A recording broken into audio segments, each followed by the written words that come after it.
تمام لوگ اب بیٹھ کر جو بھی طے کیے ہیں اس میں اہم بات یہ ہے کہ 26 اپریل بروز ہفتہ بعد نماز ظہر یہ تلنگانہ مارچ کا اعلان کیا گیا ہے. تو 2 بجے یوں سمجھیے کہ 2 بجے سے 5 بجے تک کا اس کا وقت ہوگا، اور یہ ایک طاقت کا مظاہرہ ہے اس بل کو ریجیکٹ کرنے کے لیے. میں ان تمام لوگوں سے جو اپنی مساجد کو بچانا چاہتے ہیں، جو اپنے قبرستانوں کو بچانا چاہتے ہیں، جو مذہبی شعار کی حفاظت کو دین کا ایک فریضہ سمجھتے ہیں، ان سب سے گزارش کرتا ہوں، کیونکہ اس بل میں نہ عاشورخانہ بچے گا نہ امام باڑہ بچے گا. اس بل میں نہ مسجد بچے گی، نہ درگاہ بچے گی، نہ قبرستان بچے گا. تو کوئی چیز نہیں بچے گی. بھارتیہ جنتا پارٹی اور RSS آپ کو اس ملک میں نہ صرف دوسرے درجے کا شہری بنانا چاہتی ہے، بلکہ آپ کے مذہبی تمام حقوق کو چھین لینا چاہتی ہے.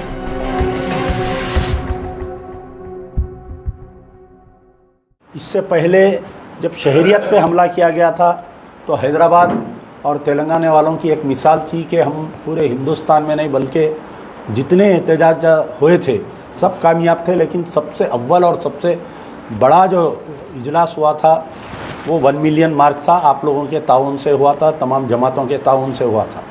اب بھی ہم امید کرتے ہیں کہ ایک فرد یا انجمن نہیں بلکہ ساروں کے لیے ہے یہ شریعت پہ حملہ ہے. اور اگر آج ہم گھر سے نہیں نکلیں گے، کئی لوگ یہ سوال کر رہے ہیں سوشل میڈیا پہ کہ اب احتجاج کرنے سے کیا فائدہ، صدر جمہوریہ کی سائن ہو چکی ہے. دیکھیے ہندوستان کی تاریخ اٹھا کر دیکھیے، کئی قانون، کئی بل، کئی فیصلے یہ جو ہے طاقت کی بنیاد پر بدلے جاتے ہیں اور طاقت کی بنیاد پر برفدان میں ڈالے جاتے ہیں. ہم اپنی طاقت کا مظاہرہ کرنے میں ناکامیاب رہے، اس لیے بابری مسجد کا فیصلہ جو ہے آستھا کی بنیاد پر آیا. اگر ہم بھی ہو سکتا ہمارا اگر پاور بتا سکتے تھے تو ہو سکتا وہ فیصلہ ان کے حق میں نہیں آتا. تو اسی طریقے سے آنے والے حالات بہت خراب ہے. اگر ہم اس وقف امینڈمنٹ بل پر خاموش بیٹھیں گے تو آنے والے دنوں میں جو ہے کامن سول کوڈ نہ جانے کیا کیا اور جو RSS اور BJP کے بستے میں ہے سارے فائلیں باہر آئیں گی. تو اس کے لیے مجلس بچاؤ تحریک کی طرف سے، جوائنٹ ایکشن کمیٹی کی طرف سے، تحریک مسلم شبان کی طرف سے، تمام جماعتوں کی طرف سے میں یہ جو بھی ہمارا دیکھ رہے ہیں ان سے اپیل کرتا ہوں کہ آپ پازیٹیو سوچیے ہر چیز کے لیے اور اللہ اس کو پازیٹیو کرے گا.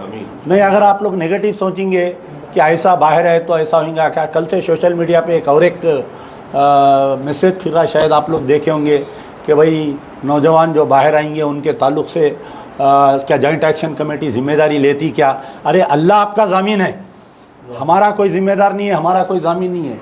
تو ہم کسی کی ضمانت کیسا دے سکتے؟ اللہ ہر مسلمانوں کا ضامن ہے، ذمہ دار ہے.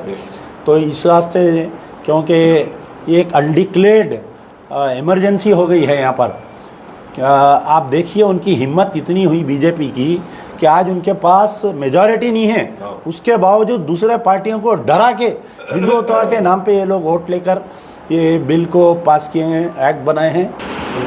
5 اپریل کو کل جماعتی ایک اجلاس منعقد ہوا تھا جس میں تمام جماعتیں شریک تھیں، جوائنٹ ایکشن کمیٹی کے زیر اہتمام. اور اس میں وقف بل واپس لینے کے لیے، وقف بل کے خلاف اس وقت تلنگانہ مارچ کا اعلان کیا گیا تھا، جس کی تاریخ کا آج اعلان کیا جا رہا ہے.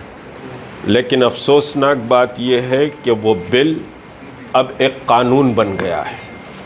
یعنی اتنی جلدی بھارتیہ جنتا پارٹی اور RSS کو تھی کہ جمعے کو راجیہ سبھا میں بل پر بحث ہوئی اور ہفتے کو صدر جمہوریہ نے اس پر دستخط کر دی. یعنی ملک کا انتہائی اہم ترین مسئلہ تھا جس پر اتنا کوئک سمجھیے کہ ایکشن لیا گیا. جمعے کی رات میں بحث ہوئی اور ہفتے کو صدر جمہوریہ نے اس کو قانون میں تبدیل کر دیا. یہ ہندوستان کی جمہوریت اور ہندوستان کے سیکولرزم کے لیے انتہائی سمجھیے کہ خطرناک عمل ہے. یہ بل کو نہ صرف ہندوستان کے مسلمان واپس لینے کا مطالبہ کر رہے ہیں بلکہ جمہوری اور سیکولرزم پر جو یقین رکھتے ہیں وہ سب کی بھی آواز ایک ہی ہے کہ اس بل کو واپس لیا جائے۔ بل کی خرابیوں پر بحث کا وقت ختم ہو گیا ہے۔ جوائنٹ ایکشن کمیٹی یہ مطالبہ کرتی ہے کہ یہ بل کو رول بیک کیا جائے، واپس لیا جائے۔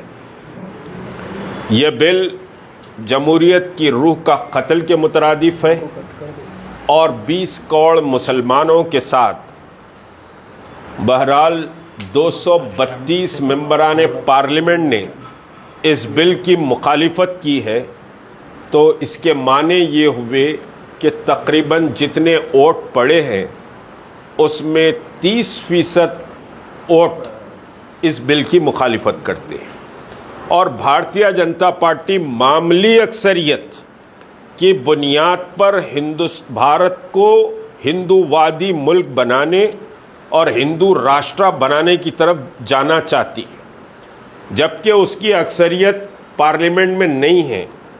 چندرا بابو نائیڈو اور نتیش کمار، پاسوان اور پھر سمجھیے کہ RLD کے بھروسے پر وہ حکومت چل رہی ہے، لیکن اس کے باوجود بھی یہ پارٹیوں کو بہرحال ان کے اپنے کچھ مسائل ہیں، ڈرا کر دھمکا کر سمجھیے کہ ملک کو ہندو وادی بنانے کی کوششیں کی جا رہی ہیں۔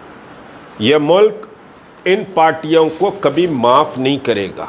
جوائنٹ ایکشن کمیٹی نے تلنگانہ مارچ کا جو اعلان کیا ہے، وہ تلنگانہ مارچ، ابھی کور کمیٹی کی ہماری میٹنگ ہوئی، وہ تلنگانہ مارچ 26 اپریل بروز ہفتہ بعد نماز ظہر اندرا پارک دھرنا چوک پر ہوگا۔